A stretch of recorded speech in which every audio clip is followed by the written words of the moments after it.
Are you from Wisconsin originally? Yeah, I grew up near Green Bay. Nice. I grew up in Minneapolis. Oh, you did? I did. Okay. So you get the appeal of a Midwest summer. I get the appeal of a Midwest everything, to be honest. I'm still kind of a Midwest boy at heart. I feel that. I'm very much that. I come home, I mean, in the pandemic, it's been easier, but I'm home quite a lot, and it's always really nice. You're in LA. I'm actually in DC these days, but I've bounced all around. I lived in San Diego for like 6 years, and Chicago for many years before that. I've been bouncing. Well, yeah, I agree with you that Midwest at heart. Yeah, absolutely. Are you LA based generally now?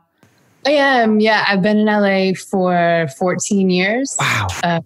Man. You know. Does that sound like a long time when you say it? Yeah. Like a long time. And then I also think like, well, a lot of stuff has happened, so, right. But yeah, it's crazy. It's not a place that I thought I would ever live for that long. I can imagine. Well, and I kind of want to talk in this conversation about the path that took you there. But before we even get started with that, I wanted to sort of start off by saying it's interesting. We were saying right before I started recording here that, usually you're the one interviewing people and that this is a bit of table turning. And for me, when I go to research people I'm talking to, usually, oftentimes on this podcast, it's DJs and producers and people like that. And so, I'll Google, like name interview or name video or bio or whatever. And for you, the problem was every time I did that, it was you interviewing somebody else. Right.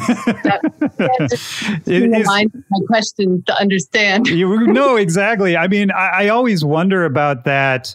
Like, I think journalism is a very noble pursuit, and doing this podcast has given me a better appreciation of how much work it can be. But I think the reason I say noble is because, the DJ producer thing, what I do and what a lot of people I talk to do, it's very ego driven, right? It's very much, I'm on a stage, look at me, listen to what I'm doing. Whereas journalism, I think, is doing a lot of important work, but oftentimes the people behind it go unsung. I don't know if you feel this way, but that's my perception. Well, I think that as journalists, we celebrate each other. And so I feel lucky to be sort of in a community where I do get a lot of positive feedback. But yeah, obviously it's a different thing from standing on a stage in front of 25,000 people, which I'm sure feels incredible. Oh, sure. Of course. But I mean, what is the feeling like? Let's talk about, you just broke this big Swedish house mafia story, right? And I have to imagine that's a big exclusive, right?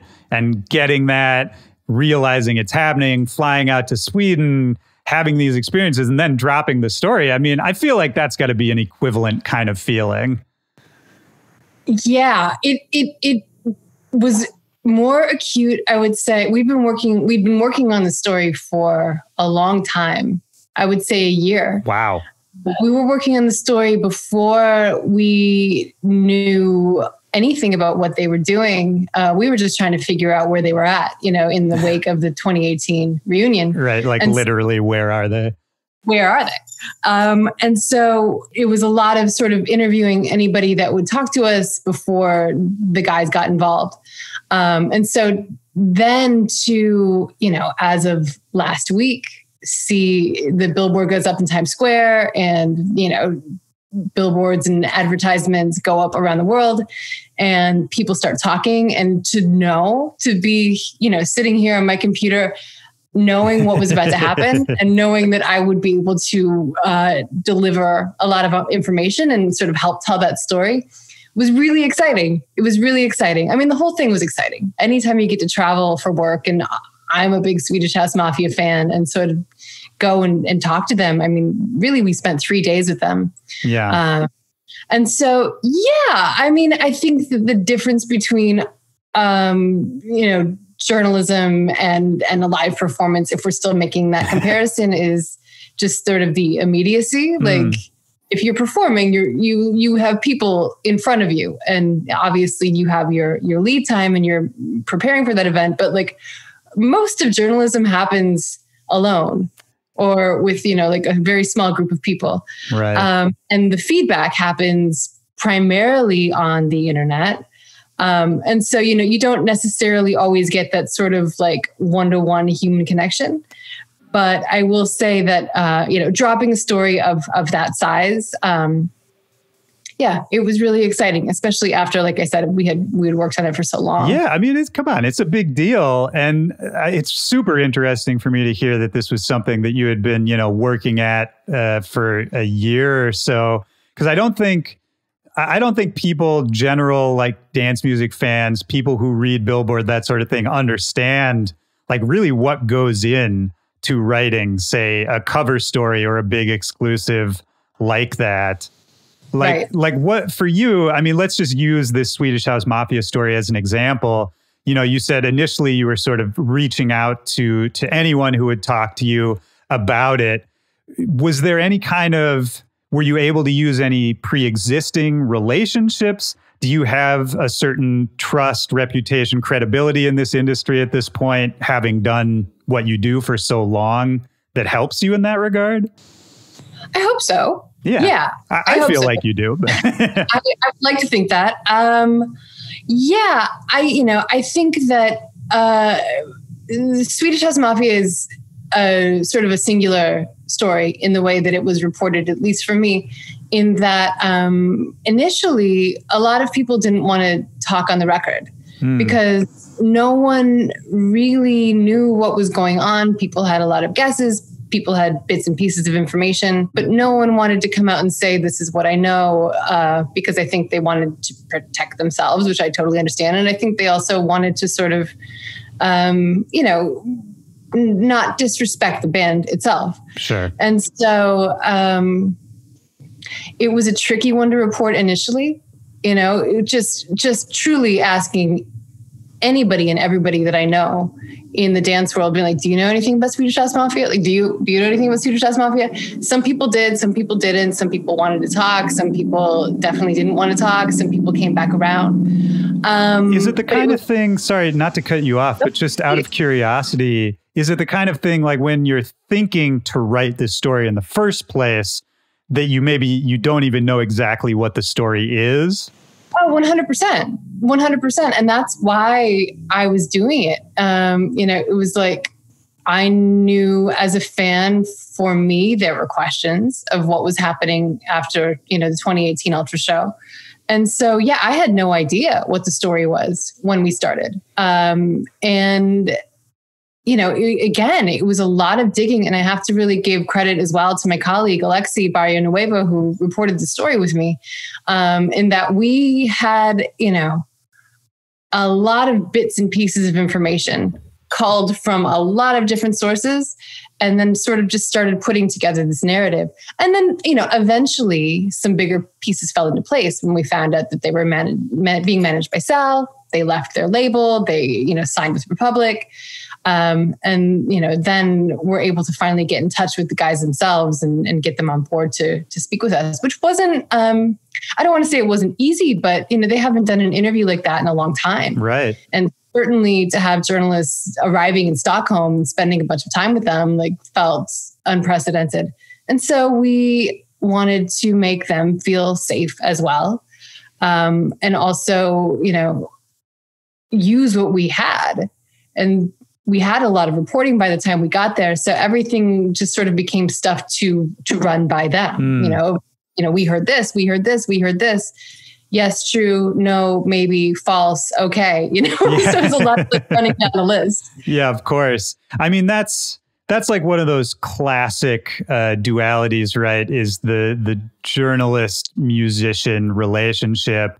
And, you used the word, you wanted to make them feel comfortable and safe. I think safe is like a key word there.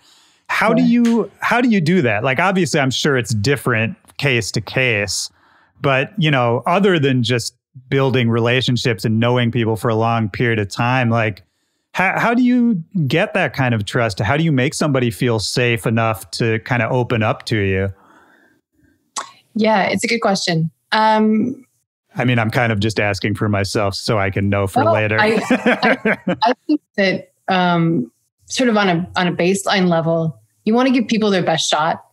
You want to give people sort of the opportunity to do and be their best, and sort of say their truth. And, I don't ever really walk into an interview thinking like, I'm going to get this person, Right. Of course. I sincerely want to know what's happening with this person. And then, I find that the arc of an interview is always, it's useful to consider in that, you want to warm people up. Like, I don't start with the hard questions. I know that I'm going to get there, but I want to give people a sense of who I am, what I care about, my interview style. And, you don't always have a long time to make people feel that sense of safety that I mentioned. But I like to sort of start in that way. And then, once I feel like we've created a little bit of camaraderie, you start sort of digging into the stuff that's perhaps harder. And I try to do that in a way that's gentle, but straightforward and fair. And, at the end of the day, I always think of that quote from Almost Famous, where Lester Bangs, the Philip Seymour Hoffman character, says, you have to be honest and unmerciful. And, not that I want to be brutal towards any of my subjects at all, but you obviously also want to tell a complete story that's compelling to readers. And sometimes that involves interviewing people that, are outside of the artist's list of, people that they would want you to talk to. But generally, I think just being straightforward about what the intentions are. And, I've certainly messed up in that way. I've learned lessons along the way of like the best way to do an interview and get information from people. And I'm still learning, Of course. I feel like, just sort of going in with best intentions, knowing that you want to tell a story that services the truth. Yeah, of course. It's so interesting to me because for me at this point, if I'm talking to somebody who I don't know, I can, within 5 to 10 minutes of talking to someone, I can tell at least, okay, this will be fine, or okay, I'm kind of in trouble here. What gives you that feeling? Well, it's usually, I kind of tend to, and again, like I'm such an amateur with this kind of stuff, so I have not thought about the process of it nearly as much as I should, but I think I tend to kind of try to go deep fairly quickly and see if they'll come along with me or not. And if I can ask a couple, semi-probing questions off the bat, not uncomfortable, but just, maybe deeper philosophical, whatever kind of stuff, and they'll go along with it, then I feel a lot more comfortable just being like, all right, if it gets weird, they're okay with that, Sure. And people like that too, like some people don't want to, people want to talk about the stuff that's most interesting to them. And sometimes that stuff is the deeper stuff, So I think people also respect that approach. Like I know I do. Well, and what you just said is finding out what they want to talk about, I think is often a huge key. At least it has been for me, because sometimes I'll go in with an agenda and then realize, oh no, that's not at all what they're interested in talking about. And then if we focus on that, it's always way better. Sure. Totally. And then also sometimes you have to talk about stuff that they don't want to talk about, Yeah. I think you have to do that more than me a little bit. Sure. But there are definitely, I think it's important during any interview to say, hey, what haven't I asked? What's important to you? What haven't I brought up? Because of course there's stuff that you're going to miss or just simply not know about, or stuff that's been on their mind that, is new. Yeah, absolutely. So I have so many questions, but I feel like before we get there, I kind of want to set the scene, set the stage a little bit. So, we mentioned you grew up in Wisconsin and you eventually moved out to LA, where you've been for a long time now doing this career. But, before that in Wisconsin, Like, what kind of was it in Green Bay itself? De Pere, Wisconsin. So a small suburb of Green Bay, maybe 10 minutes south on the highway. Yeah. Because I grew up in Minneapolis, like I know the name De Pere, but I don't think I've ever been there. Yeah, there's a college there. There's like a small liberal arts college. So I feel like De Pere is known around the Midwest, at least for that reason. But it's a lovely little town on the river. Good spot to grow up in. 100%. I'm really grateful to have grown up in like true small town America, like near farmland and sort of, in a pretty innocent fashion. Yeah. I hear that. I think that's another Midwest thing too. Like there's nothing better than a Midwest childhood, in my opinion. But, in all of that, so like small town-ish Midwest life, what kind of interests did you have as a young kid, and what was around you in the small town? Because if I hear small town, I'm thinking, limited cultural access. Sure. I mean, how young are we talking? You pick. I mean, I anywhere from preteen, I guess. Sure. Okay. Well, I would say, nature. Just by being here, that's kind of what we did. We were a big camping family, hanging out outside family, going hiking family. It's gorgeous here, skiing and snowboarding in the winters. But music, really, from an early age, my parents are super into music. My mom and I were just laughing the other day because I get made fun of by people that aren't from the Midwest, I guess, for being a fan of Journey. Oh, nice. Yeah. My mom was like, well, I took you to see Journey. I was 8 months pregnant. So I feel like it's like my... Oh, just in the womb. That's so fun. My mom always tells me a story. She played Willie Nelson in the womb for me. And that's always like the touchstone there. Totally. So, my point is that my parents were super into music, went to a lot of shows and played a lot of music in the house, like very much like, 70s, 80s classic rock. Did they play instruments or anything? No instruments. We weren't like a musical family in the sense at all that we made music. My brother is a very talented guitar player, but the rest of us don't really do much. And so I was always into music from a fan perspective, and just really, you love what you love, I guess, and you don't necessarily know why that happens. But I was just absolutely fascinated by music from a young age. I remember riding my bike to the library and checking out copies of Rolling Stone, when I was 11 or 12. And, going to, the Shopko, which is, I guess, like the local version of Kmart, and buying like the Fugees and the Miseducation of Lauryn Hill and just sort of all of this really early stuff that I was like, oh my God. And so, also in that time was really interested in books and reading and writing. And I, always sort of kept a journal, and I was always reading. Like I was one of those kids that would read at the dinner table. I would read. Kind of same here. Yeah. Yeah. And whether it was, the Babysitter's Club early on, or, whatever it turned into as I grew up, I just always had a book. And so for me, not that I sort of put this idea together in my head like this at the time, but for me, writing was a way into music. Like I couldn't play anything myself, and that wasn't necessarily ever really an aspiration. Right.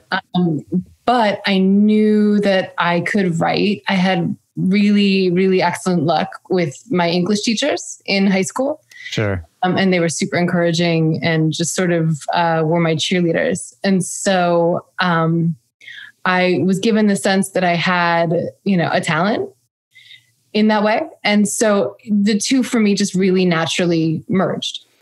Was it the kind of thing where you were like more into music than the people around you? I would say that's true. Yeah. I was the one that would, leave school exactly when the bell rang at the end of the day, because I wanted to drive down to Oshkosh to go see a band on a Tuesday night. Right. I would be one corralling my friends into seeing whatever local band it was, when we were just barely old enough to get in. Right. I would say that I was more into music than most people I knew. Like, it was very much my passion and my field of interest. I feel like that's the big indicator is when, because I was the same way, and I know a million people like this, where it's really when you start like curating just for your friends for no reason and kind of just appoint yourself as the cultural curator. That's exactly it. Like, I've got the playlist and I've got the mix CDs and I've, got LimeWire on my new laptop, and let me show you what I found, and let me be the one, whether you want me to or not, that's going to say it at the party, the party in the basement that we're having. Exactly. 50 different copies of Soulja Boy Crank That labeled with different names. Exactly. Yeah. Well, I mean, that's great. Was there any history in your family, whether it's your parents or somebody else, of anything like this, whether it's writing or whether it's involvement with music, anything like that? Not really. No, not really. I think my mom is a good writer, but, she always kind of wrote for herself, and, I would say less and less because she was raising 3 kids. Yeah. My dad worked at the airport. My family owned the flower shop in town. I would say that my grandfather, who I was very, very close with, my mom's dad, was always into the arts. Like, we would go see the symphony here in Green Bay. We would go to Broadway shows when they were in town. We took the bus to go see Riverdance in Chicago. Nice. He was the one sort of getting me out into cultural stuff. And I found that I really liked not only the content, but the atmosphere. I really loved being in the lobby of the theater. I really loved like watching people during intermission. Like, I loved the sort of like buzz of being at the show, even when that show was just the Green Bay Symphony. It's so interesting. I just recently had Busy P on the podcast, and he was telling almost verbatim the same story of when he was a kid. His parents took him to I think it was the ballet, and he was saying he loved watching the show, but then he got to, somehow they also saw backstage, and he was like more engrossed by what was happening back there. 100%. And to me as a kid, like, backstage was like, I mean, it might as well have been like Oz, it was like something truly incredible is happening back there, I'm sure. And, as I got older and I was a teenager going to shows, like, I would always be the one to, like, after it was over, run to the front of the stage and see if I could get a set list or a guitar pick, or see if anyone had like left anything interesting on the floor. Like, right. I just really like cross, the barrier into that world and see what was happening back there. Yeah, absolutely. So in all of this, and as you're going through high school and, interested in writing, encouraged in writing, clearly there's a talent there, a passion for it. When does the thought of actually, maybe this is something I can do for the rest of my life come into the picture? Is that then, or is that later? That would take a while. Yeah. That was definitely not until I got to LA. I never had an idea of music journalism as like, I'm going to make this my career. It was never that planned. I mean, I think that it was something that I was always just sort of doing, however, unconsciously, just because it was what I was interested in, and eventually is sort of what I was trained in. Sure. But I think, when I got to college, I went to the University of Wisconsin in Madison. That was a big deal in the sense that there were student newspapers. Sure. So I could write about music, and I was very surprised, or it was like, it felt like it like couldn't be true that they were going to let me do that. Right. Here's my Morning Jacket CD. Like, tell us what you think. And it was like, holy shit. Like, okay. It was like such a huge opportunity for me to get to do that. And so I wrote a lot it was called the Badger Herald. I'm sure. Shout out to the Badger Herald. Shout it out. It still exists, and they let me do a lot. And then, that grew into internships in Madison. I interned at the Wisconsin State Journal after I graduated. Oh, amazing. Amazing. Yeah. I got $25 a week, but it was like, it was like it was exciting. Like I was really thrilled to be there and sort of still like shocked somehow that they would let me in the building and give me these opportunities. Yeah, I mean, it's so interesting because I love what you're saying, because this is just pure passion you're talking about, right? Like to hear you tell it, I mean, it's just that you found this love early on in your life and found encouragement in it and access to it, and really just were able to kind of go for it in that way. I think that's a beautiful thing. I think that's, some people don't find that passion that early on. You know what I mean? Totally. And that's, yeah, you're exactly right. Like I was always just sort of following what I loved. And I feel like you meet people like that all over. But I think, in the framework where I live in Los Angeles, it's like, I talk to people that put on parties for a living, and it's like they were the ones in middle school sending out the invites, or the people that make clothing, like they were the ones with like the shoelaces. And it's like, I love when you meet people that have always done what they're doing. Yes. Yeah. There's this beauty. It's almost like a Renaissance, like a craftsman kind of thing, like a trade almost. Right. It's like you belong to like the promoter guild or right. Yeah. The storied legendary promoter guild. Oh man. So, going through college and doing all of this, I mean, it sounds like you were just on the track. So what happens when college ends and there's not so much of a defined track? Right. Yeah. Like I said, I had that summer after interning at the paper. So that was definitely helpful because it kept me in that world. I waitressed after college for a year. I stayed in Madison, and I didn't know what I was doing. There was no big music scene to speak of in Madison. I was definitely going to a lot of shows. And then I randomly decided to move to LA about a year after I graduated college. I had a few friends out there. And so it wasn't even for work originally? No, not at all. Not at all. I was just like, I don't really want to be in Madison anymore. I love it there. I love the people there. I think it would have been easy to never leave. Yeah. And I didn't want that to happen. I sort of, even if I couldn't have consciously said that at the time, I think that was a fear that I had. Sure.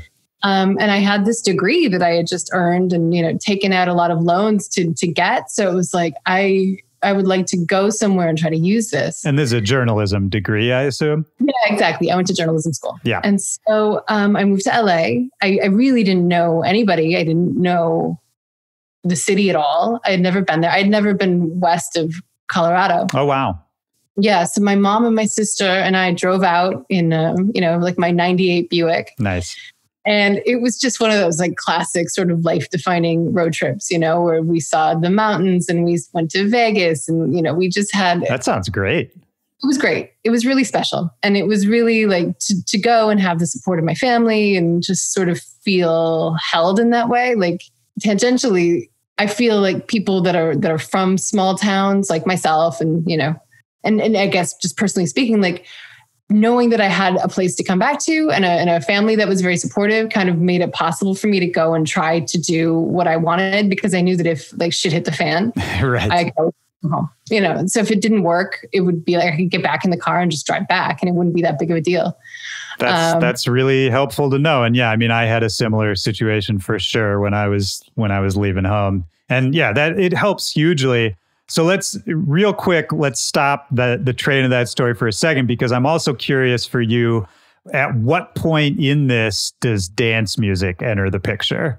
Right. Yeah, it's a good question because, dance music was not in my frame of reference at all while I was living in Wisconsin. I bought Play by Moby when it came out. But beyond that, like I didn't have the exposure. Yeah, you weren't going out to the raves in the cornfields there.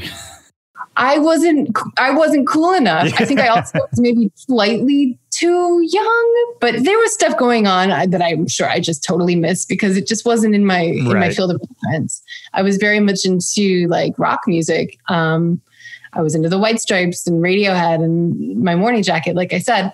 And so dance music really became a thing when I moved to LA. And I would say that I was very fortunate in terms of timing. What time is this? When did you move out there?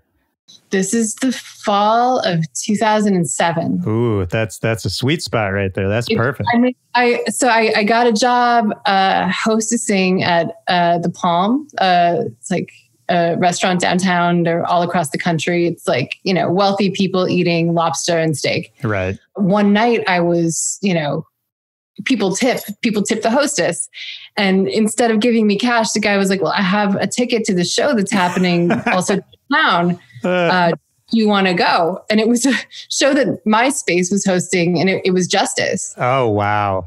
That's just very quickly, that's the most LA thing, to tip somebody with a concert ticket. I know. It was incredible. I mean, that job was really exciting for a lot of reasons, but just sort of the stuff that you would get like that was... the perks were good. Yeah. And so, I mean, I went to the Mayan with a friend from work, and we saw Justice, and it was the Cross tour. Yeah. And it was like... Well, and if you want to talk about a good way to introduce dance music to somebody who's a fan of rock music.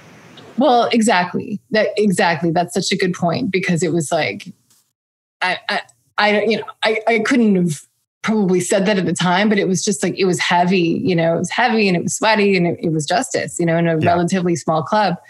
And so, I would say my interest was piqued. And then in the fall of 2009, my roommate, one of my best friends, she and I went and lived in Big Sur for a little while. And the people that we met there were very much into like West Coast bass music. Sure. So it was Pretty Lights, who's from Colorado, but like Mimosa and Bass Nectar, although he's obviously become problematic since. It was like that world. And so I would say that was my more, that's when I really got into it. Sure. Just because I was sort of living in a culture where it was played a lot, and going to like really great parties and like the cliffs and canyons of Big Sur, where it was just like bass music all night. And through that experience, I got into like the festival world in California and the West Coast, which is like its own special thing, as I'm sure you know. Yeah. Like Lightning in a Bottle and Symbiosis, and then, of course, eventually Burning Man. And so, I mean, by the time I traveled for a while after that. And by the time I came back to LA and I started really writing for mostly LA Weekly at the time, dance music was like fully happening. Right. It was like, the EDM boom was on. Well, and it was happening in LA, right? Happening in LA. I couldn't see it as it was happening, but I was truly in the right place at the right time. Just covering the right music, and LA Weekly kind of needed someone to do that, because it was such a thing. And, there were certainly like, I can name many other wonderful writers who are very good friends who are also sort of covering that world. But LA Weekly gave me a lot of opportunities, and I was just, again, thrilled that they were letting me.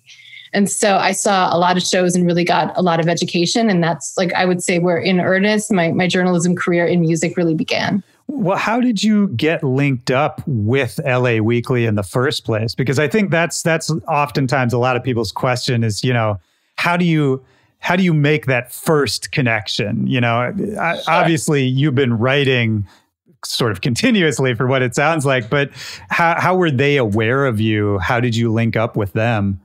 I think I had decent clips, because before I traveled, I briefly worked at the LA Times, covering bars and clubs. They declared bankruptcy the day I started. So it was great. Perfect. Yeah. A rocky road, but we made it work. I feel like that's just a metaphor for journalism in general right now. I don't think I can't give you the exact timeline, but we didn't get paid for a few months. Yeah. Yeah. And I still went to work. Like, I still was like super happy to be there. After we all got laid off there, I did some entertainment reporting. I did worked for Hollywood.com. So it was like the Twilight era. Oh yeah, sure. Did that a little bit. So by the time I got back to LA, like I had a degree in journalism. I had some good clips, and I was just really eager. And, you know, I was happy to do stories for like $50 and go out to a show and write all night and publish something in the morning. Yeah, that makes sense. I mean, even before all of that, because I think I asked this question a little wrong, is even before all of that, was it you approaching outlets to start with? Like, was there something, what was the first thing where you didn't have a connection and you made that connection? Good question. So my first shot in the dark was the LA Times. I was working at the restaurant at the Palm at the time, knew that I wanted to write about music. And so I wrote, I would say I wrote an email that I thought was like entertaining. Yeah. And I would say that that's a good tip for any writer trying to get in anywhere. It's like, if you're cold calling an editor, like write something that's going to stand out. And so I remember her writing me back and saying, like, that's the way to get an editor's attention. I have no idea, like, you know, what I said, but I think I said it well. Sure. And as it turned out, they were hiring, it wasn't a full-time job, but they were hiring a bar and club editor. And so I got that job just by, you know, a random email. And that's where my career started. I love that. And it's so interesting to me because, you know, when you talk about moving to LA in 2007, immediately where my head goes is like, oh, blog house years. Like, sure. I was going to LA at that time. I know what that was. But it sounds like in some ways you sort of sidestepped the blog explosion that was driving a lot of that culture at the time. That's probably fair to say. Yeah. I was writing digitally, of course, like for the Times. The Times had a publication called Metro Mix. Sure. Yeah. It was their, younger demographic insert. And I eventually started my own blog, but I can't say that I was like a member, like I wasn't a card carrying member of like that blog house contingent. Right. Yeah. That is a separate guild, I think. Very separate guild. And they did and do incredible work. And it was something that I always felt I admired and I had an awareness of, but I felt like not quite cool enough somehow to like. Oh, that's interesting. Do what they were doing. No, that's really interesting to think about. For me, I mean, blogs are so tied to sort of my rise as a professional musician. And I owe so much of my early career to blogs and that kind of support and that community. Right. And for me, I'm just going to say how I feel. I'm not ascribing this to you, but to me, it's been a little sad in the last however many years to see what has happened to the state of blogs, especially in dance music, because I think the level of journalism there, for a lot of them, not all of them, but for a lot of them has dropped significantly. I think a lot of them have turned into, somewhat of clickbait outlets at this point. And it kind of bums me out because I sort of feel like there's less and less reliable outlets for content about dance music that actually digs a little deeper. Yeah. I mean, I know that there are a lot of people out there doing their best and, resource wise, it's a tough, because it's hard to get money, at the end of the day. So, people that can and will work for very little money are there and they're doing great work, but there's not a lot of money to put into stories, and people that can do it just for the passion of running a blog. Like, some people do, but that's not an easy thing to do either. Yeah. So, Yeah, it's interesting. I mean, I guess what I'm getting at is how do you feel about the current state of dance music journalism? Because it's something I go back and forth about, but it's very easy for me to sort of sit in my corner and take pot shots. So I'm much more curious where for you, operating in this sphere every day, obviously budgets are tight. We all know that media and journalism is fraught in general in the world right now. How do you feel? Like, does it feel like it's changed in the last few years? How do you feel about the general state of affairs? I think what a lot of the blogs do very well is they pick up on the really granular news. Like that's a good point. News, new tracks, remixes, social media rumors, Twitter fights. This is stuff that you can reliably find every day on, many of the bigger dance blogs. I think that's demonstrates a sense of passion. Yeah. These writers really care. And I think it also demonstrates sort of what does well in sort of the traffic ecosystem. And so while I would say that, and certainly there's a lot of great in-depth features to being done, like absolutely. DJ Mag, Beat Portal, like to think that we're doing good work at Billboard. Oh, absolutely. Yeah. And I mean, there's so many names I could call out that are doing great work, on the smaller blog side too. Absolutely. Yeah. But I mean, in terms of great in-depth reported features, that's not what I go to the blogs for. Yeah. And I'm not saying they're not doing that. But I think the big strength, like I said, is just what did Skrillex say on Instagram that might indicate that he has a new collaboration coming out next week? Right. And that's super, particularly for someone like me who can't take in, all of it every day. That's very helpful. Yeah, absolutely. I mean, that's an interesting question, actually. I think it ties back into the sort of timeline we were painting a second ago. For you, was there a moment when you started to feel like you could go after stories reliably rather than having stories assigned to you? I would say that with freelancing, it's always kind of both. Particularly in the early days, obviously you're pitching more because you're not a known entity as much. Right. And so was there a moment when it shifted? I think that working for a publication, okay, let's say let's use LA Weekly again, just because particularly at that time, people want to be in that publication and on the website.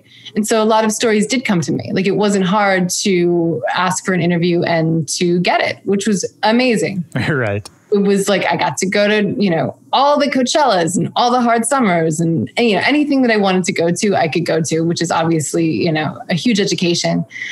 And then, I worked at Insomniac for about 1.5 years, maybe almost 2 years. Okay. Writing for them as well. Yeah. So they had a content site at the time. And so I was one of the writers and editors and sort of managers of that component of the website, which was really incredible too on an educational level because I was kind of behind the curtain.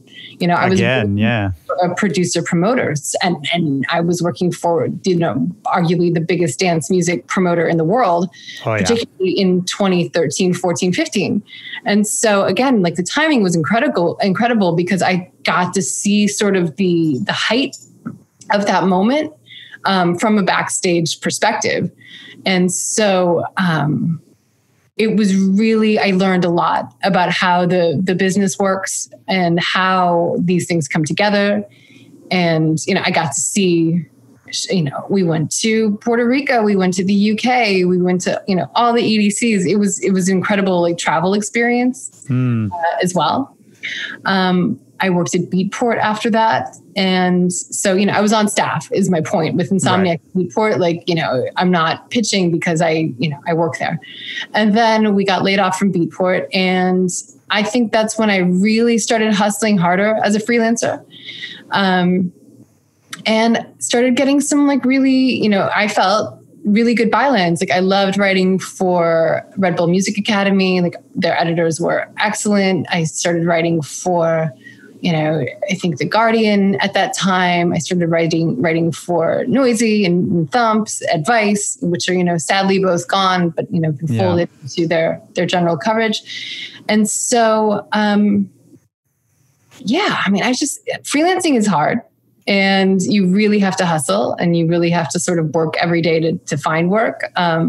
But that was a really good time for me just to sort of expand my repertoire. And I was writing about more than dance music, but obviously that was a focus given where I'd come from. Yeah. So that's an interesting question about process to me, because, oftentimes I'll talk to a producer about, what is, you sit down to write a song, what does that look like? And for you, how does an idea for a story start? Like, do you sit down and write every day or however often you write, like regardless of whether there's a story going on? No, definitely not. Maybe I should. Yeah, I think you're doing all right. Thank you. How does a story start? It's a good question. Well, it's also like an impossible question, I know. Yeah, I mean, I would say that for me, I would say there are two ways that I can think of off the top of my head. And one is that during an interview or during research, you just hear it. Like the subject says something and you're like, that's the lead or that's the kicker or that's the theme, and everything sort of just unfolds from there.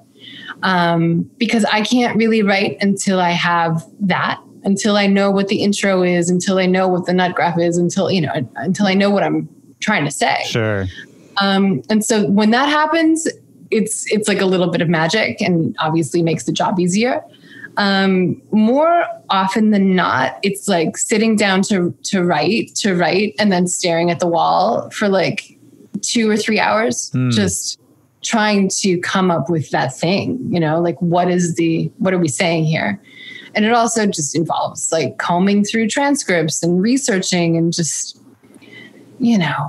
eventually, trying to throw stuff at the wall and seeing what sticks. And eventually, like with some stories, you just have to start. Right. Like deadlines are real and not every story can be like a precious baby that takes all your time. Like sometimes you just have to use the best idea that you have at that moment. Yeah. Oh, absolutely. I mean, that's the famous quote, and I never remember who said it, but you can't let the perfect be the enemy of the good. That's right. Yeah, exactly. That's a good quote. You just got to do it and trust that, like, I'm doing this for a reason. Like I've been doing this for a while. Like even an idea that doesn't feel super sexy, like must be okay. Right. Yeah. Well, there's also the other quote I throw around on this podcast all the time. And one day I really should remember who said it, but is great art is never completed, only abandoned. Right? That's right. Absolutely. I had a really great interview with Lane 8. This was years ago. And he said something, I'm not going to be able to quote him directly, but he said something exactly to that effect of like, at a certain point, it's just got to be done. Yep. And you're going to go back and listen to it years later, or you're going to read it years later. And it's going to be like, oh, I could have fixed this, that. I could have used another word. I mean, I still think I wake up in the morning and I think, oh my God, that story that I wrote 2 years ago, like I should have used this word instead of that. Do you read your old stuff? I do. I do from time to time. I was having a conversation with one of my editors earlier today. Swedish Mafia, for example. I've read that story 700 times, but then it publishes and I can't read it. Like once it sort of flips that switch and becomes sort of public domain, like I can't look at it anymore. And I'm not exactly sure what the psychology is behind that, but it takes me about a month or two to come back around to stuff. Right. And usually to be like, all right, like that was okay. Like, we did good. We did good. But sometimes I'll dig into the stuff on my website or whatever I find. And, it's good. It's good. Obviously, each story has a host of memories associated that are pleasant to return to as well. Well, so because you were just saying this, I mean, when I knew we were going to come talk, I've been mainlining a lot of your writing over the course of the last couple of days. And I mean, I love your writing, but I think there really is, there's some kind of cohesive style, or I don't know if it's just, the way that you write or the way you put sentences together. And I don't even know if this is really a question as much as a statement, that I think in the same way that, musicians we love have a signature sound, it really did feel like you have a signature voice in writing. And is that something you can cultivate? Is that something you feel like you have cultivated? Or is that something that, only you can hear from somebody else and be like, I guess? Yeah, it's an interesting question. Thank you for saying that. I don't think it's something that I've consciously cultivated of like, I'm going to do the Katie Bain voice now. Right. I write how I write. You make music how you make music. We become better over time. I really just try to call things like I see them. And I'm a sucker for details. I'm a sucker for mood and scene and who was wearing what and what did I overhear and like how long was the line for the bathroom. I feel like there's so much juice and there's so much storytelling that can be done in those little things. Yeah. And so that's something that I do consciously do because I feel like people also I like reading that. I like knowing what Sebastian Grosso was wearing when we had dinner. I love a good scene.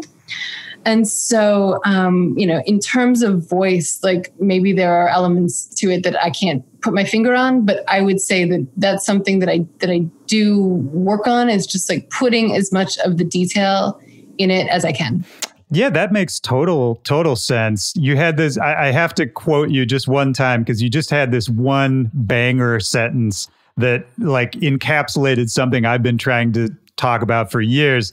And it was basically just the definition of EDM. The short sentence, all you wrote was EDM is about joyful celebration in the face of conflict. And I was like, God damn, that's just a banger of a sentence. And it was so perfect. I don't know. I just wanted to shout that out. I was like, that's such a perfect way to talk about the joy that we all have in this kind of music, and also encapsulating that there's sort of an absurdity to it, and that we all kind of, there's an unspoken thing of this is kind of funny, but we also care about it a lot. I was like, God damn, it's so perfect. Oh, well, thank you. And I think that your interpretation of it is exactly right, where it's we know that it's sort of goofy. Yeah. We can laugh at ourselves, but it also moves us and it moves me. And I've had really incredible life experiences to that music and in that world. And I think that was probably from one of the Avicii stories. Yeah, you nailed it. It absolutely was. Yeah, which, obviously gives it a greater meaning. But I could talk about the the cultural implications of EDM all day, I guess. Oh, you and me both. You and me both. That can be part 2 of the podcast. But you mentioned Avicii, and I would love to. You've written so many stories and talked to so many different people, but I'd love to just throw a couple different names at you and whatever memories come to mind about talking to them. Okay. Yeah. Little lightning round kind of thing. I don't know what I'm doing, but you mentioned Avicii. What was that like, meeting him, interviewing him? You spent some time with him. Was it multiple stories? I never met him. Oh, you never met him? Wow. I interviewed him a few times, always over the phone. Ah, okay. Yeah. And so I would say that, of course I was covering him as he was happening. He was just a huge force. And so we did a few phone interviews. And then I definitely interviewed Aloe Black when Wake Me Up came out. I reviewed quite a few Avicii shows during that time. I would say that, I started digging more into his world after he passed away. And so, that was a big deal. Yeah. And it was very sad. And it's something that still makes me sad from time to time. And it was an emotional experience writing those stories. And I really wanted to do right by him, particularly with the story for Spin, the cover story when the posthumous album came out. Yeah. Like we just said, it's easy to make fun of EDM, and a lot of people do, and I get it, and I do too. And it's easy to make fun of that world, it's like a caricature of itself. Very easy, yeah. Very easy. I wanted to show him the respect that he deserved as an artist, and the respect, that I even cultivated for him in the reporting of those stories of like, yeah, we're talking about the guy that's at a center of like a pretty goofy scene. But let's also remember that like most everybody that ever worked with him called him like an actual genius. Right. And like there are reasons for that. And like, let's unpack that and show that like genius also exists in this world that, is easy to write off. Mm-hmm. That's beautiful. Did his passing and then writing these stories and reflecting, did it make you look back on those phone conversations any differently? Yeah, I mean, I think that you always be, like certainly in Tim's case, we all became more aware of what he was going through. I think there were obviously indications as it was happening. Yeah. And then after he died, I would say that my sense of him in those interviews was not even of him as much as what his schedule was like. In just trying to schedule it and getting him on the phone and his time crunch. And you could tell that he was on the move as he was talking. And so, and I think I said this maybe in a piece for The Guardian, that I didn't get a great sense of Tim as a person. Sure. Ever while talking to him. I got a sense of his lifestyle. Yeah. And it wasn't until after where I was working with the people that he was very close with that he came out as a personality. And I think that makes sense given what he was going through and the fact that he was, by all accounts, like a pretty significant introvert. Yeah. Private person. Well, and speaking of, getting a sense of their lifestyle, you wrote this piece about Diplo, I think last year or somewhat recently, that delved into, his crazy lifestyle and the whirlwind that is that whole thing. Yes. And I know you've written about him before and maybe talked to him before. What memories come to mind if you think about, talking to and writing about Diplo? That was my first time interviewing him. I had, like you said, I'd written about many Diplo shows and sets and Major Lazer. And oh my gosh, that Diplo story was the cover of our 2019 dance issue. And I would say that the perception I got of him was that he was really honest in the sense that he didn't put on a show for me. Yeah. I went to his house. He wasn't there. He showed up eventually. He was a little bit late. He apologized for that. Yeah. But I think that being in the position that I'm in, people kind of try to sometimes put on a show for me. Or try to be like maybe slightly brighter and shinier than Sure. they are. And I would say that he was just very much himself. He sat down at the table. He was ready to do the interview. We did the interview. We went in the studio and it was very business.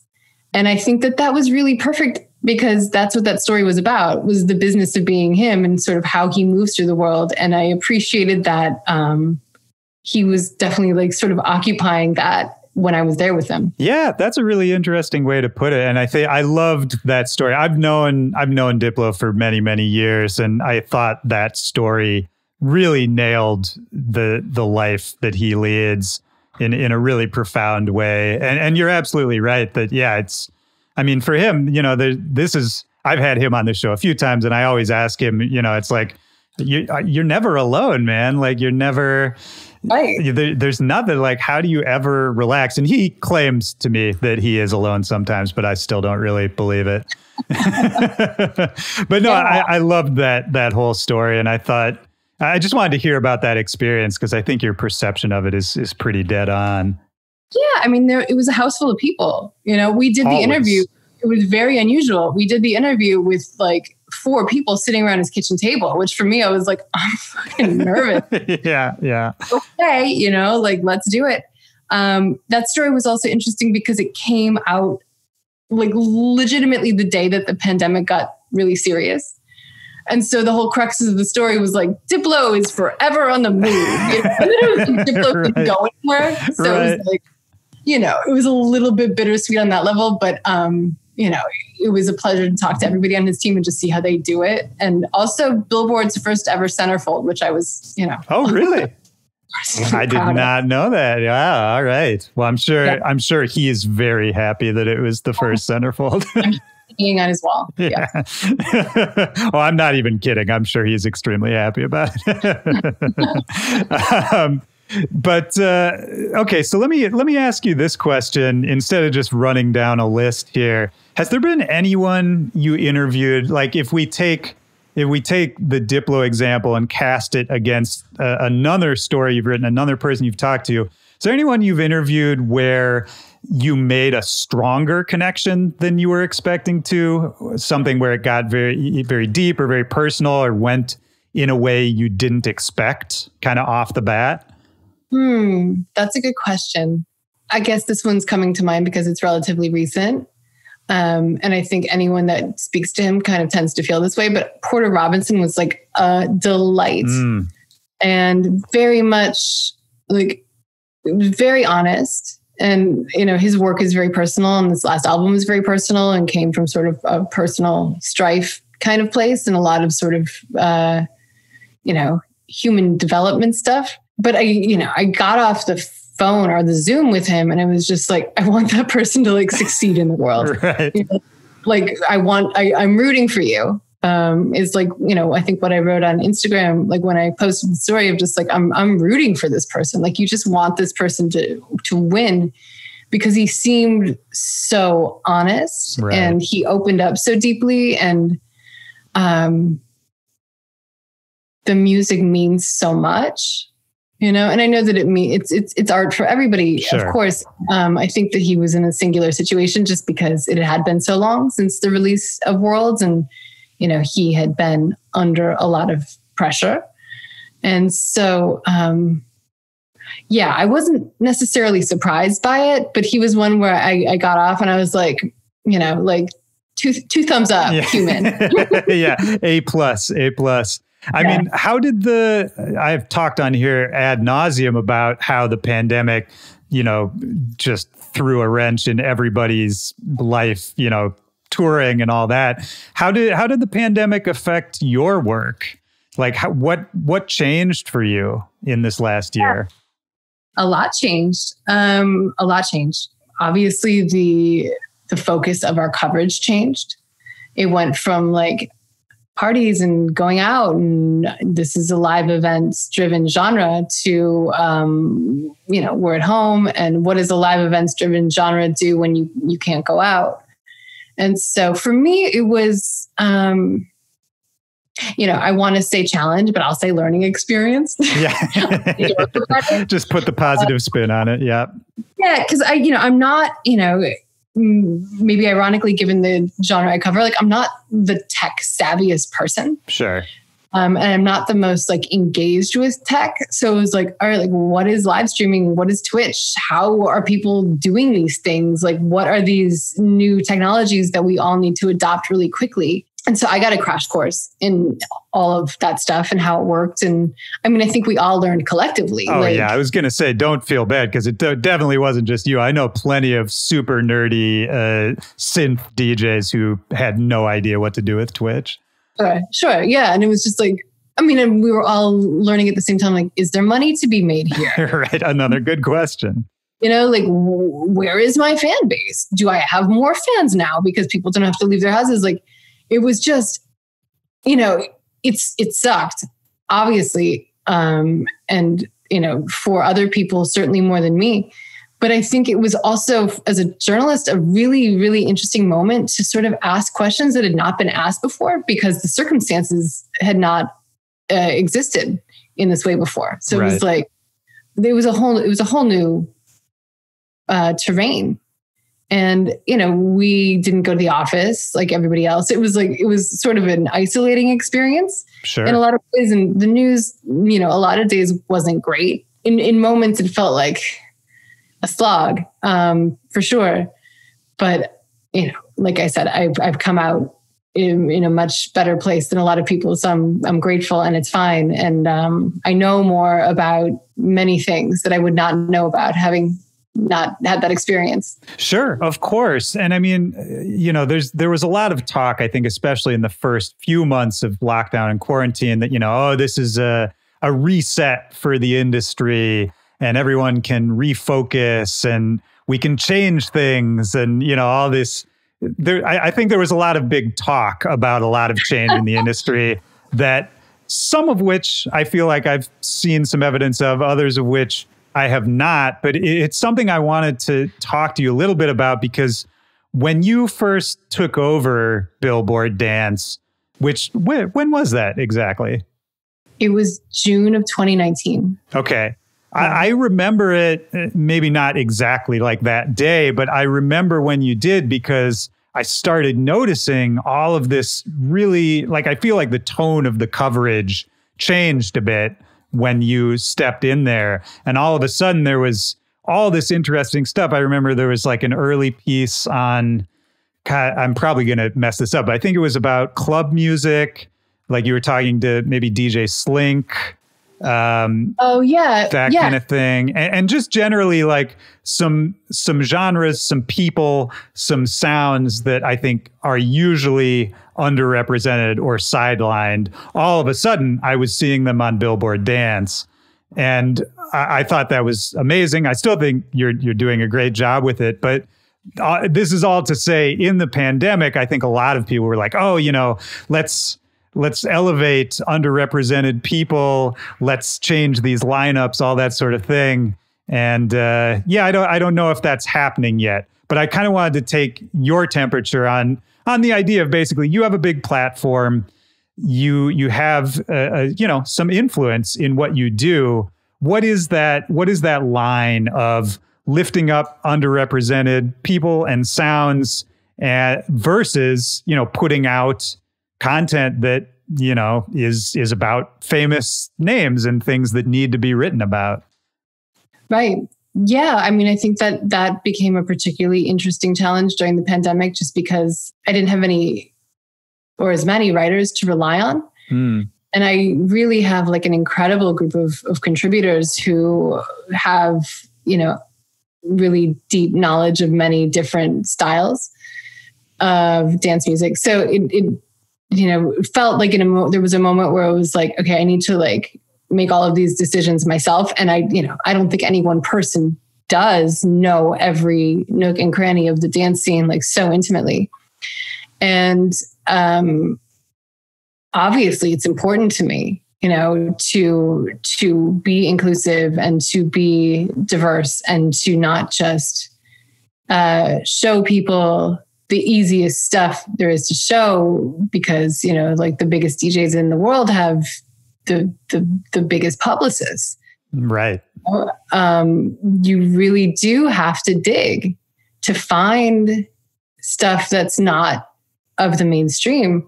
Billboard is also an interesting case, because if we look at the Billboard dance chart, that stuff is, typically pretty mainstream, right, which is great. There's a place for all of it.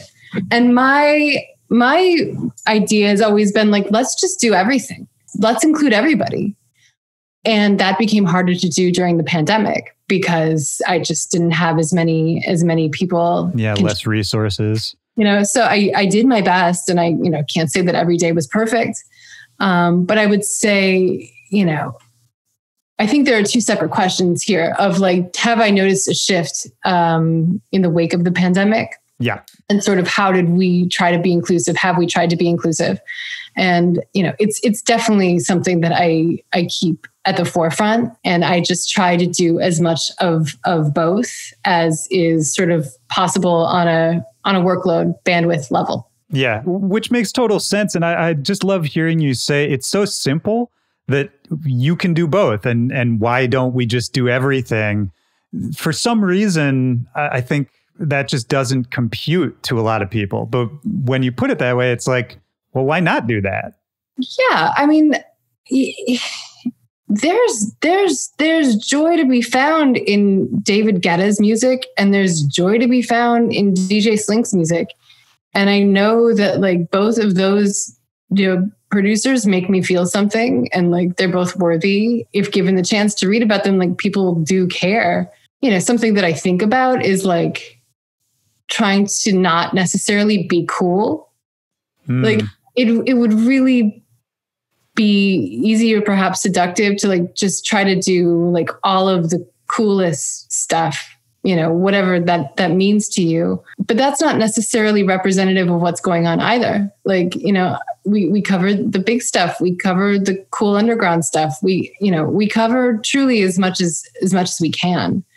And that's really my guiding principle. And I get shit sometimes of like, hey, like, why'd you feature this person? And it's like, because they're there, and right. Stuff. And like, you might not like it, but like people do. I see the numbers. Yeah, exactly. And so, could we do better? Of course, like we could always do better. And I'm always trying to do better. But really that's like my guiding principle, is just to like invite everybody to the party. I love that so much. I don't know if you wrote this headline, but I believe this is your story. I saw this headline. I was just like, oh, nailed it, which was gay black men helped create EDM. Why do straight white men dominate it? That was the headline. I was just like, oh man, I'm very, very on board here. Yeah. And that, that story, I did when I was still a contributor to Billboard. Like I wasn't there full time, but watching Chartbeat every day, which shows us just like how many people are reading any given story at any given time. Like that story still does well consistently. And I think the headline definitely helps, but I think it's also just something where it's like, you look at the dance world and you're like, yeah. Let's ask the question. Yeah, no, it's very weird. I mean, I have a million theories about it, but I think part of it is, especially in America, I don't think anybody does their homework, whether it's dance music fans, whether it's newer, younger artists, any of that. I think for some people, like dance music started at Deadmau5 or dance music started at, whatever it is, Daft Punk. But yeah, I think that's for me something I'm always yelling about. It's just like, we gotta do our homework, because you go back far enough and it's like, oh, all the big songs now are based off of songs that, queer or minority people made. Right. That's the crazy thing where it's like, oh, like this is a sample and that's a sample and that's a sample and that drum beat is a sample. And it's just like, if you're not doing what we do, like, do people have time to do homework? Maybe not, So I guess it's our job to do that and share it with people. To a certain extent. I mean, do you feel like that is your job? Like I guess this is like, we do what we do because we're passionate about it. But, when you think about your work, is there something you hope people get out of it? Is there something that's important to you to convey in kind of a more existential sense?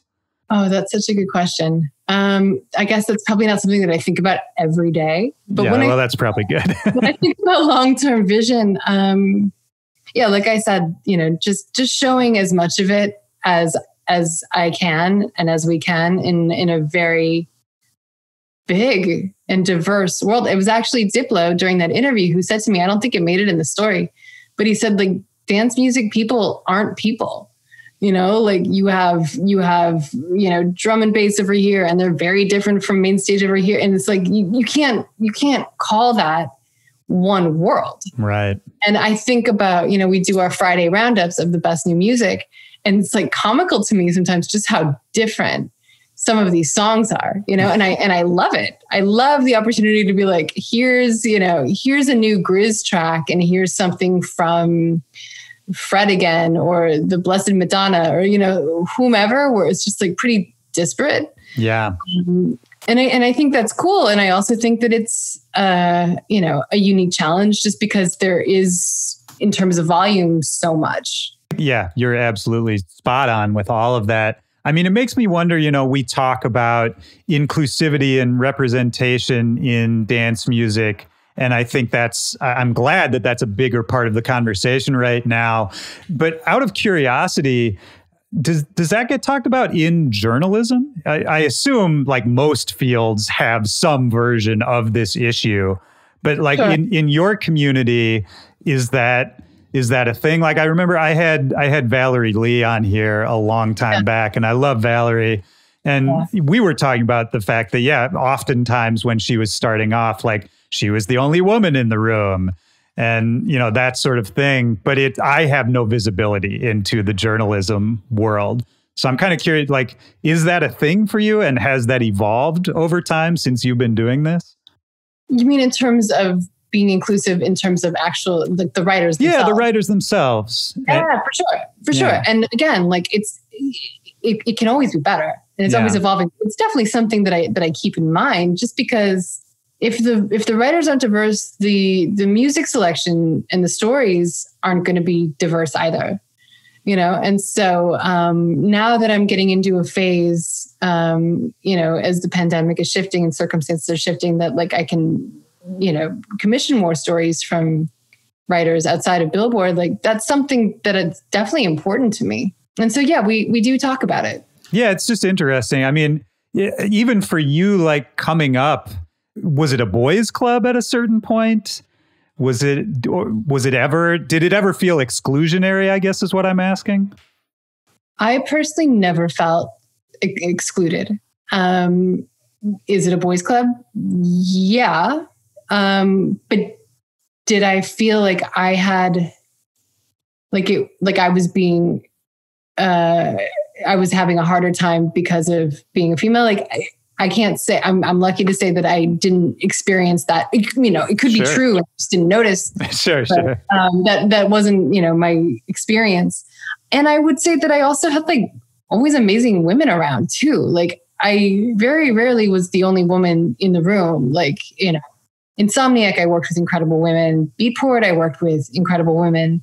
In terms of freelancing, like, just the friends and the colleagues, like, powerhouse women. Well, that's great to hear. I mean, it was, like, even taking gender out of it, I'm curious for you, did you have any early inspirations or maybe early mentors that you looked up to, as far as, like, whether it's I would love to do that someday, or whether it's just I would love to write like this someday?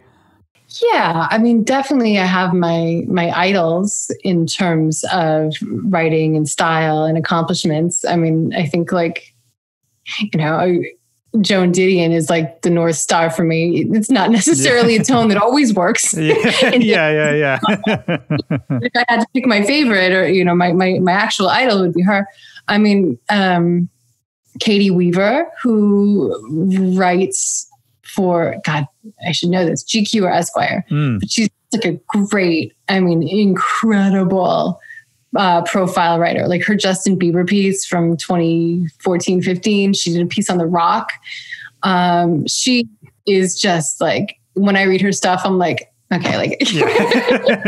That's how you know it's good, is when you get mad when it's so good. Yeah, that's right. Like, there are a few people where I actually get a little bit upset.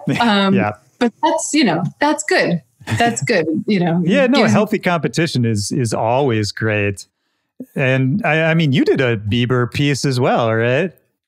I did a Bieber piece in March. Yeah, he was our March cover. Yeah. What was that experience like, just out of curiosity? Because he's always, so much has been written about him. Right. That I feel like it must be hard to kind of reinvent the wheel with him. Yeah, I mean, so much has been written about him, and also he says so much about himself. And I mean that in, like, the best possible way, but you have, like, this docuseries, you have his documentary, like, and he, seems to really go there in terms of talking about his personal life and his history and sort of what he's gone through and what he's going through and his therapy. And, like, he truly did strike me as, like, a pretty open guy. Yeah. So for me, the question was, like, well, where is there to go with Justin Bieber when Justin Bieber has already told us everything? And so I think the greater question for me then became, like, why are you doing this? Like, why are you telling us everything? Like, you don't have to do this anymore. And you don't even have to apologize anymore. Like, your TMZ days are pretty well behind you. Right. Why are you doing this to yourself? Not yourself, but, like, oh yeah, Why? And, you know, again, like you only get to talk to artists for an hour or 2 or 3 or 4 if you're lucky, right? Yeah. So, you know, I always take it with a grain of salt of like, I'm not really getting to know the person in that hour, you know? But I think I'm a pretty good judge of character. And he really did seem genuine in him saying like, because people can kind of learn from my story. And because, you know, I know that what I went through was visible and not always sexy, perhaps. And that like there is wisdom that I can share through that. And he seems like really, you know, genuine in that goal. Right. Yeah. Yeah. It's, I mean, I don't know. Is there any, I'll wrap this up in a second, but in all of these names we've mentioned, all of the interviews you've done, oftentimes with, you know, really high performing people, has there been any commonalities you've noticed, any threads that seem to run through a lot of these people? That's a really good question. And one that I've never really considered.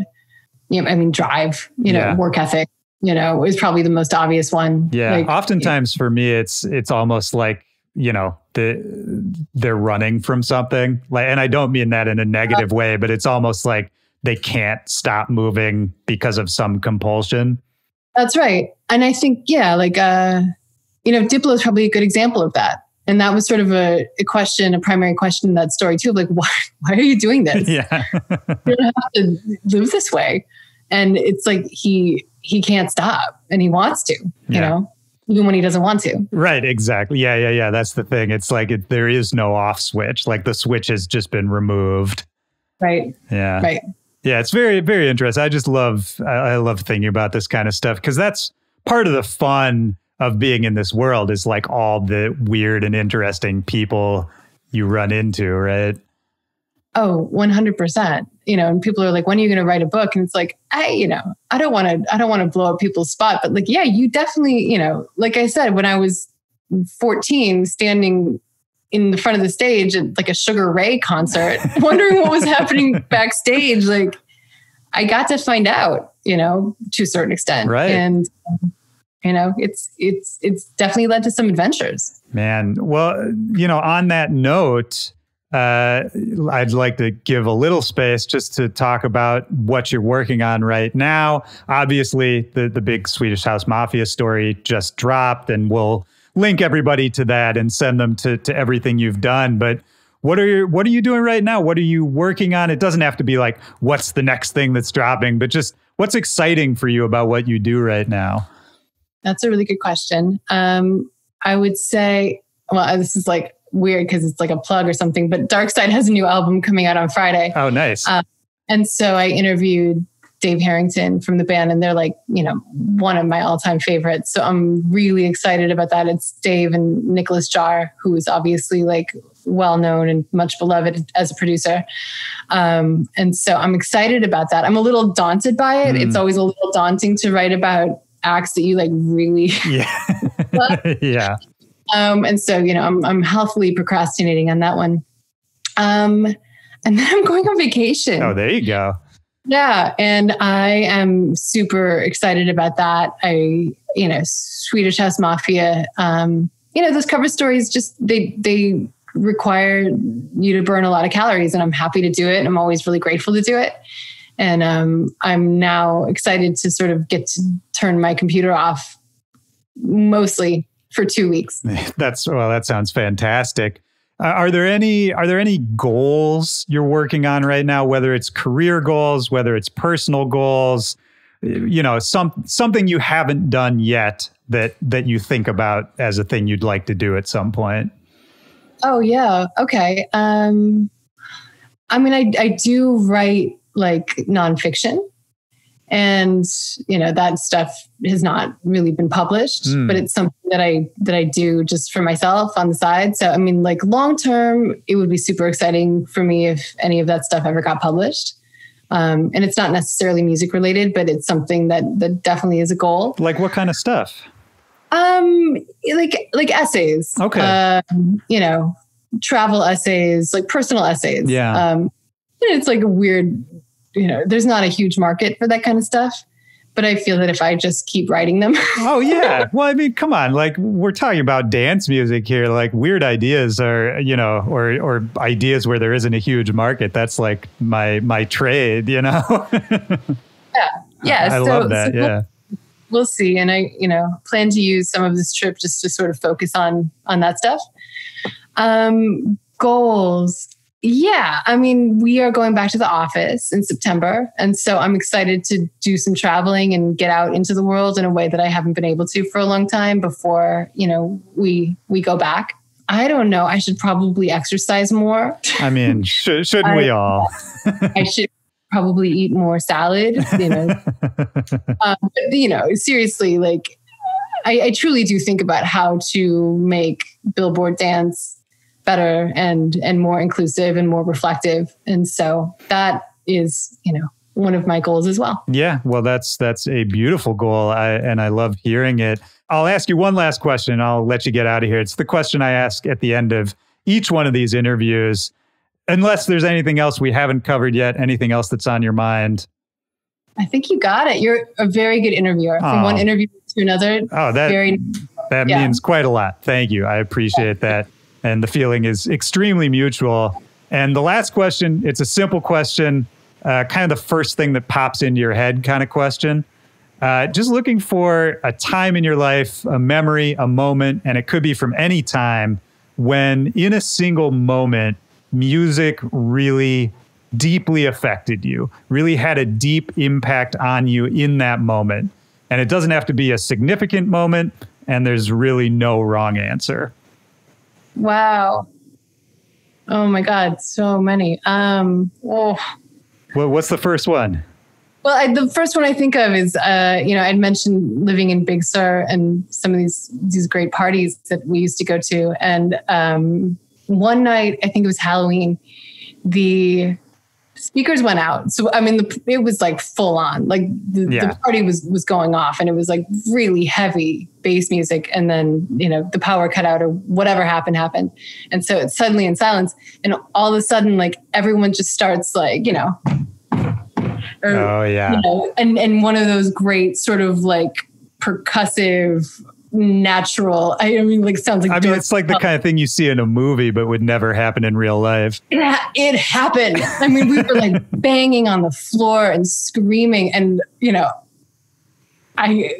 one recorded it, but in that moment, it sounded like it was really working. It just felt like so primal and so immediate and so sort of all of us connected. And it was really, really great. And then the music came back on. Which again, and then everybody cheers. I mean, that's a beautiful moment. And what I love about that story too is something I try to talk about all the time and never really get there. It's like, I think that's no matter what end of the business you're on, the people who stick around in music, like that's what we're all chasing, right? Is that magic moment of connection when everybody in the room makes something in the air together that no one knows what it is or how it happens. Like it's those kind of things that, at least personally, like that's what I'm addicted to and why I'm still here. 100%. I mean, I actually just got goosebumps. Like that's why we're here. That's why I'm here, because I truly, genuinely love it. Like I'm here because I love it. And so it's a great honor. And it's also like absolutely thrilling to sort of be in a world that I'm so like deeply and perpetually infatuated by. And that's the gratitude of it, right? I think that's the other way to stick around in a business like this is you always have to find yourself in that place of gratitude, right? Yeah, absolutely. Absolutely. And that's helpful in the days that feel, harder of just like, okay, let's take a bird's eye view here and like look at where we're at, and then like it's all good. Man. Well, I don't think I have to stop it here because I don't think I can be any more profound than you just were. But it has been a thrill and an honor to talk to you. I really appreciate you taking the time. Thank you for having me. This is really, really nice and not as uncomfortable as I worried it would be being the one asked the question. Okay, good. Good. I'm glad. Thank you so much. Thank you. All right. Take care. Bye. Bye.